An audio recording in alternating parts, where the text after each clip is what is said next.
Voir un président de la République, c'est quand même assez, impressionnant. C'est pas une personne qu'on va voir, tous les jours, dans la rue, au supermarché. Salut Tavois! Aujourd'hui, on a fait un face au lecteur avec le président Emmanuel Macron sur le thème de la démocratie face aux réseaux sociaux.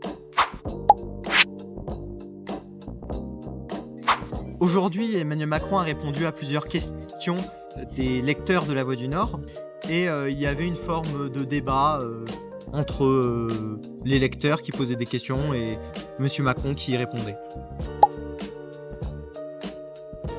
En arrivant, on a été fouillés, on a pris notre identité. Après, on a été mis dans une salle d'attente en attendant le président où on a pu manger et discuter. Quand le président est arrivé, on a été mis dans une autre salle, donc la salle où on se trouve actuellement. Voir un président de la République, c'est quand même assez, impressionnant. C'est pas une personne qu'on va voir, tous les jours, dans la rue, au supermarché. Maintenant, il y avait beaucoup de choses qui étaient répétées, mais ça reste quand même super intéressant.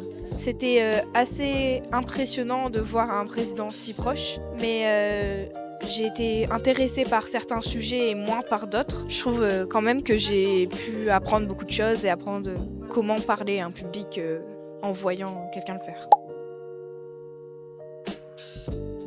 Pour moi, en fait, c'est très important parce que à la campagne, il n'y a pas de transport, donc on ne peut pas voir ses amis. Et donc, si j'avais pas les réseaux sociaux, j'aurais simplement aucune relation sociale avec des amis en dehors de l'école, ou quasiment aucune, parce que c'est quasiment impossible d'aller les voir comme il n'y a tout simplement pas de transport.